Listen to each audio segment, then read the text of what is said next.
Hello students, अपने YouTube channel जीत maths classes में आपका हार्दिक स्वागत है। और हमने एनसीईआरटी 10th क्लास की जो बुक थी उसके जो 3.6 के फर्स्ट का फर्स्ट और सेकंड लास्ट वीडियो में मैंने डिस्कस कर लिया था। आज हम उससे आगे किस तरीके से क्वेश्चन सोल्व किए जाते हैं वो डिस्कस करेंगे। तो अब बात करते हैं इसके थर्ड क्वेश्चन की। जैसा कि आप स्क्रीन पर देख पा रहे हो, आपके पास में क्वेश्चन है 4/x प्लस 3y/1 लिख दिया मैंने इसको। तो 3y भी बोल सकते हो आप, इक्वल टू 14। और सेकंड जो इक्वेशन है वो आपकी 3/x minus 4y equal to 23। अब इसको किस तरीके से सोल्व किया जाएंगे। और लास्ट में जो आपके पास में जो हमने वीडियो में किया था क्वेश्चन नंबर सेकंड, उसमें हमने यहाँ जो इक्वेशन थी उसमें प्लस ले लिया था। हालांकि आप माइनस से करोगे तो उसका आंसर अलग आएगा। मेरे पास में क्वेश्चन प्लस के हिसाब से था तो मैंने उसको प्लस के हिसाब से सोल्व किया है। आप उस चीज़ को अब देख सकते हो। अब बात करते हैं इसके थर्ड क्वेश्चन की। तो थर्ड क्वेश्चन में जैसे कि आप देख पा रहे हो, तो हम क्या करेंगे, मैंने कहा था कि दोनों इक्वेशन में आपको जो कुछ कॉमन चीज़ मिलेगी उसको किसी दूसरे वेरिएबल में कन्वर्ट करना है। मतलब यहाँ जो फॉर्म दे रखी है उसको आपको रिड्यूस फॉर्म में चेंज करने के बाद में मतलब लीनियर इक्वेशन बनाओगे। लीनियर इक्वेशन का मतलब वेरिएबल की मैक्सिमम पावर 1 के हिसाब से। अब ये तो क्या है, इन्वर्स में चली जाएगी। अब यहाँ 1/x और ये रहा आपका 1/x, तो इसको तो कोई वेरिएबल दूसरा रख लेंगे। यहाँ आपका y है वो इस तरीके से है, तो इसका मतलब इसको चेंज करने की ज़रूरत नहीं है। तो हम क्या करेंगे, इसको 1/x को रखेंगे केवल। तो रखा हमने कि put 1/x equal to a in equation first and second. First और सेकंड में पुट करेंगे तो 1/x, तो ये 4 की जगह 4, 1/x की जगह a, तो ये इक्वेशन बन जाएगी आपकी 4a plus 3y equal to 14। ये हो गया आपकी इक्वेशन नंबर थर्ड। एंड ये हो जाएगी आपकी 3x minus 4y equal to 23। Sorry, x की जगह यहाँ क्या रखना है, आपको a रखना है। और ये हो जाएगी आपकी इक्वेशन नंबर 4। अब इक्वेशन नंबर थर्ड और फोर्थ को आपको क्या करना है, सोल्व करना है। सोल्व करने के लिए मैंने कहा था कि किसी भी एक का वेरिएबल को आपको क्या करना है, सेम करना है। अब यहाँ से जब एक को सेम करेंगे तो क्या करेंगे, यहाँ 4 है, यहाँ कितना है आपका 3। तो मैंने कहा था इक्वेशन वाले को इससे मल्टीप्लाई करवाएंगे, इस वाले को इससे मल्टीप्लाई करवाएंगे। हालांकि आप एलसीएम होता है उनका, उनके बराबर होता है। तो आप सबसे अच्छा तरीका ये होता है कि इस वाले को इससे और इस वाले को इससे करवा सकते हो। भाई 4 के टेबल में 3 नहीं आता और 3 के टेबल में 4 नहीं आता, तो हम एक ऐसा नंबर लिखेंगे जो दोनों के टेबल में आता हो। तो दोनों टेबल में इसमें भी 12 आता है, इसमें भी 12 आता है। तो इसको 12 बनाने के लिए 3 से करवाएंगे, इसको 12 बनाने के लिए 4 से। तो यही हम लैंग्वेज में लिख देंगे कि मल्टीप्लाइंग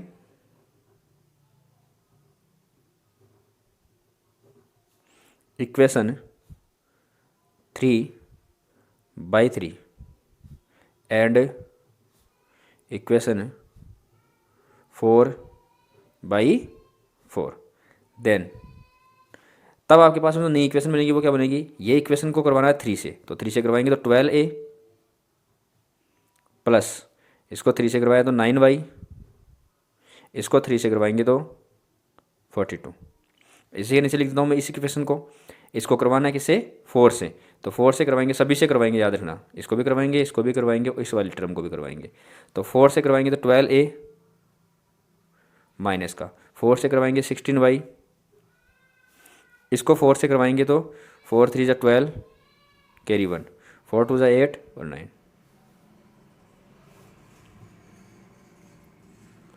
ये हो गया।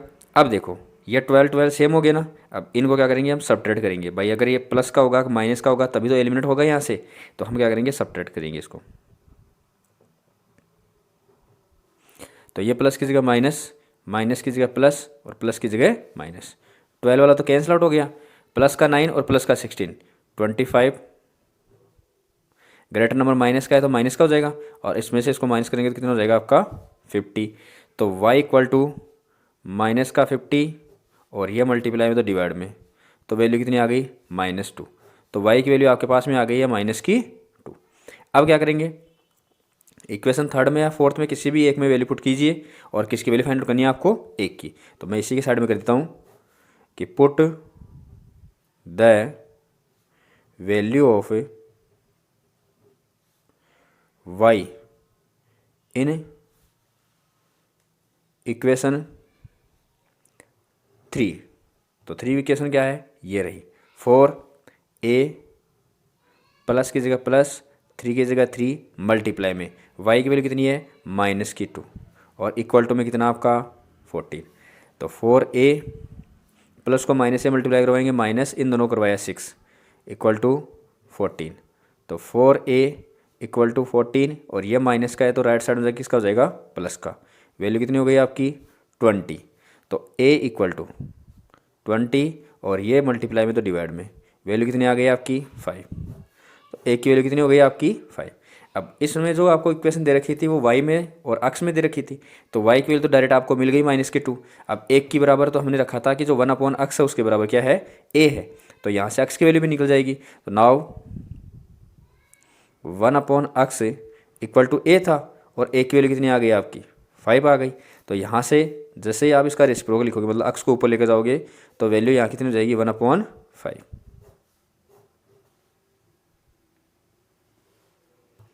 तो y की वैल्यू भी आ गई और अक्ष की वैल्यू भी आ गई। ये आपके पास में इसी तरीके से आपको अक्ष और y में दे रखा था तो दोनों की वेरिएबल की वैल्यू फाइंड आउट कर ली। तो इस तरीके से रिड्यूस फॉर्म में चेंज करने के बाद में सोल्व होता है। आई होप आपको समझ में आया होगा। अगर समझ में आया तो वीडियो को लाइक कीजिए और शेयर कीजिए अपने दोस्तों के पास में। चैनल पर कोई नया हो तो चैनल को सब्सक्राइब कर लीजिए।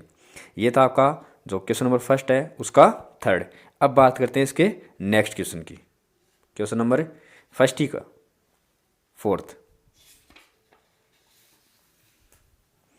क्वेश्चन नंबर फोर्थ आपका ये रहा। तो मैंने कहा था कि जब इस तरीके से कोई जो रिड्यूस वाली फॉर्म वाला कोई क्वेश्चन आएगा तो उसमें क्या होगा, जो वेरिएबल आएंगे एक वो सेम कंडीशन में आएंगे। जैसे 1/x माइनस वाई तो यहाँ भी x माइनस वाई है, 1/x y माइनस 2 तो यहाँ भी y माइनस 2 है। तो सेम आएगा, उनको हम किसी दूसरे वेरिएबल में चेंज करके इसको रिड्यूस कर देंगे फॉर्म को। तो अब लिखेंगे कि put 1/x minus 1 equal to a and 1/y minus 2 equal to b in equation first and second. तो दोनों पुट कीजिए। तो यहाँ पुट करने पर आपको मिलेगा, यह बन जाएगा आपका 5a प्लस 1 की जगह क्या है आपका b इक्वल टू 3। इसको इक्वेशन नंबर 3 देते थे। एंड ये 6a माइनस का 3b और इक्वल टू 1। ये हो गई इक्वेशन नंबर 4। अब देखिए यहाँ आपका 5 है और यहाँ आपका 6 है। तो 5 की टेबल में 6 नहीं आता, 6 की टेबल में 5 नहीं आता। तो दोनों की टेबल में कौन सा आता है, तो इसको इससे मल्टीप्लाई करवाएंगे, इसको इससे करवाएंगे तो कितना हो जाएगा 30। तो अब देखो जब एक की वैल्यू को आपको अगर सेम करना है तो हमें क्या करना होगा, इसको भी मल्टीप्लाई करवाना होगा, इस इक्वेशन को भी मल्टीप्लाई करवाना होगा। अब बी वेरिएबल को देखते हैं। तो बी वेरिएबल में यहाँ कितना है आपका, जब आपका कोफिशिएंट कुछ दिखाई नहीं दे और टर्म आपके पास में हो तो आप उसको 1 मान लो कि भाई इसको b को हम ऐसे भी तो लिख सकते हैं 1 मल्टीप्लाई बाई b, क्योंकि अगर 1 को किसी भी नंबर से मल्टीप्लाई करवाते हैं तो वही नंबर वापस आता है। तो b का मतलब ये 1 भी है आपका। अब यहाँ कितना आ रहा है आपका 3। अब हमें पता है कि 1 की टेबल में 3 आता है 3 टाइम में। तो b के कोफिशिएंट को अगर इक्वल करेंगे तो यहाँ b को केवल और केवल इस इक्वेशन को मल्टीप्लाई करवाना होगा। तो मैं यहाँ b के कोफिशिएंट को इक्वल कर रहा हूँ। इतने क्वेश्चन हमने कर लिए हैं तो आपको ये चीज़ें समझ में आ गई होगी कि कौन से वेरिएबल को मल्टीप्लाई करवाना है और कौन से को नहीं करवाना। तो यहाँ अगर आप b के कोफिशिएंट को इक्वल करते हो तो केवल और केवल इस इक्वेशन को मल्टीप्लाई करवाना होगा, तब हम ऐसा ही करेंगे। नहीं तो आप इन दोनों को भी करवा सकते हो, इससे कोई फ़र्क नहीं पड़ने वाला। तो क्या लिखेंगे, मल्टीप्लाइंग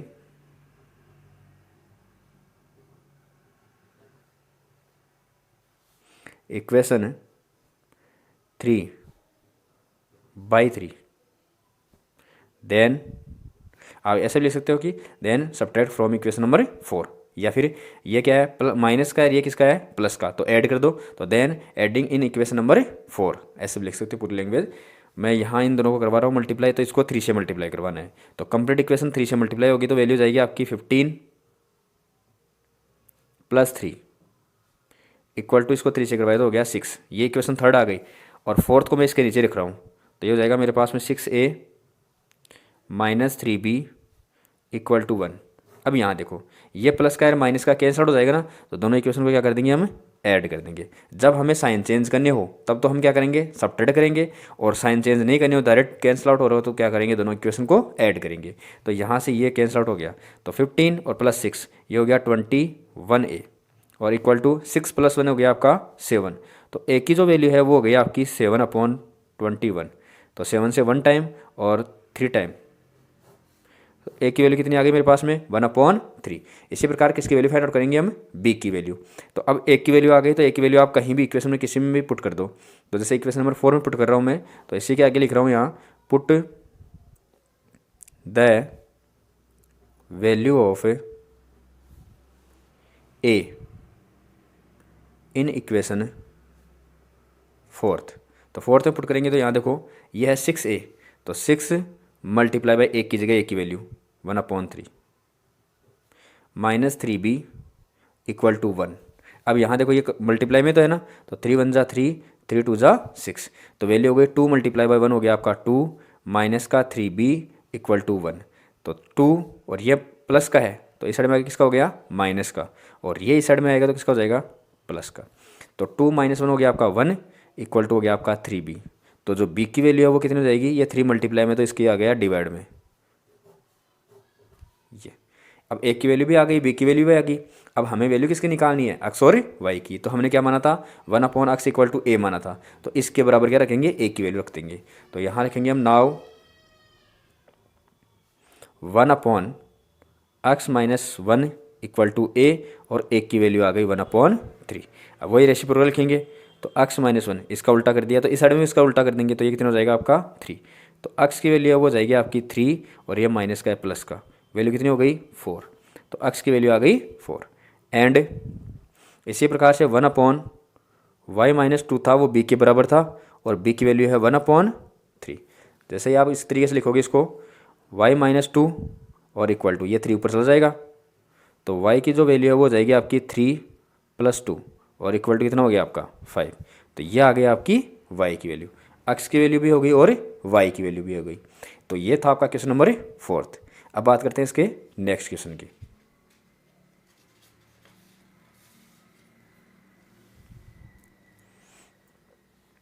ये है 5th आपका फर्स्ट का। अब यहाँ से देखिए ये XY है आपके, अपॉन में कितना है XY, तो अलग अलग डिवाइड करवा दो इसको, और इनको इक्वेशन दो फिर बाद में।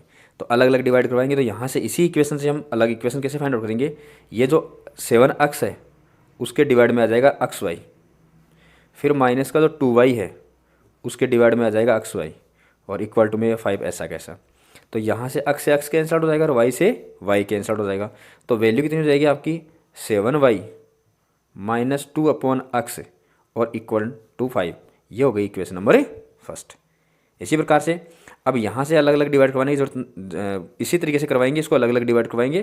तो मैं डायरेक्ट लिख रहा हूँ, एंड जब इसको डिवाइड करवाऊंगा तो x कट जाएगा, तो मेरे पास में आ जाएगा 8/y प्लस यहाँ से y हो जाएगा, तो ये हो जाएगा 7/x और इक्वल टू हो जाएगा 15। ये हो गई मेरे पास में इक्वेशन नंबर 2। अब देखो ये जो क्वेश्चन आपके फर्स्ट क्वेश्चन की तरह बन गया है। अब यहाँ थोड़ा सा फर्क है कि उसमें आपका पहले कितना था, आपका x था, और यहाँ कितना आ रहा है आपका y। तो आपकी मर्जी है, इसको आप a रखोगे, इसको आप b रखोगे। बस यहाँ थोड़ा सा समझने की बात है कि आप 1/x बराबर a रख रहे हो, तो यहाँ a मत रख देना, मतलब 7a मत करना। रीज़न क्या है कि पहले क्या है, यहाँ y है, तो हम वही रखेंगे पहले वाली की तरह ही, कि put 1/y equal to a and 1/x equal to b in equation first and equation second, दोनों पुट कर दो। तो 7a minus 2b equal to 5। ये हो गई मेरे पास में equation number 3। And 8a plus 7b equal to हो गया 15। ये हो गई इक्वेशन नंबर 4। अब यहाँ से देखो 7a है, 8a है, इसी प्रकार 2b है और ये 7b है। तो जो मर्जी हो उसको आप करवा सकते हो। जैसे अगर इसको अगर इक्वल कर लोगे तो इसको 8 से करवा देंगे, इसको 7 से करवा देंगे, इसको करवाएंगे तो इसको 7 से करवा देंगे, इसको 2 से करवा देंगे। तो आपकी मर्जी है कि किस तरीके से आप इसको मल्टीप्लाई करना चाहते हो। तो जैसे ए को करवाओगे, तो ए को करवाने के लिए इसको किससे मल्टीप्लाई करवाना होगा, इस वाले कोफिशिएंट से। तो हम लिखेंगे मल्टीप्लाइंग